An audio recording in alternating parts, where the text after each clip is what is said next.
இந்த வீடியோவில் நம்ம ஒரு ஹெல்த்தியான பொரியல் ரெசிபி தான் பார்க்க போகிறோம். நான் பீன்ஸு, கேரட், பச்சை பட்டாணி மூணுமே ஒரே அளவாக எடுத்திருக்கேன். காய் எல்லாத்தையும் குக்கரில் சேர்த்துக்கோங்க. கொஞ்சமாக உப்பு, கொஞ்சம் தண்ணி சேர்த்து ஒரு விசில் வச்சு எடுத்துக்கோங்க. நான் பச்சை பட்டாணி தான் எடுத்திருக்கேன். நீங்கள் காஞ்ச பட்டாணியாக இருந்தால் தனியாக 5 விசில் வச்சு வேக வச்சு எடுத்துக்கோங்க.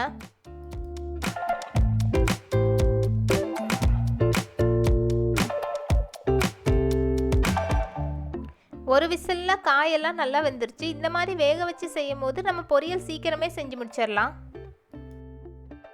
பேனில் 2 ஸ்பூன் அளவு எண்ணெய் சூடு பண்ணிக்கோங்க. எண்ணெய் சூடானோன்னு கடுகு, கருவேப்பிலை, ஒரு பச்சை மிளகாய், கொஞ்சமாக பொடியாக நறுக்கின வெங்காயம் சேர்த்துக்கோங்க.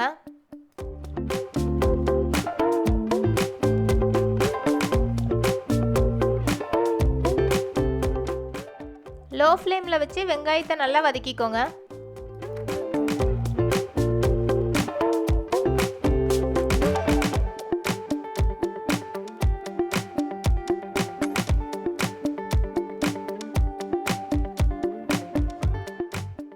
வெங்காயம் நல்லா வதங்கினதுக்கப்புறம் நம்ம வேக வச்சிருந்த காயெல்லாம் சேர்த்துக்கலாம். அதோட கொஞ்சமாக தேங்காய் பூவும் சேர்த்துக்கோங்க.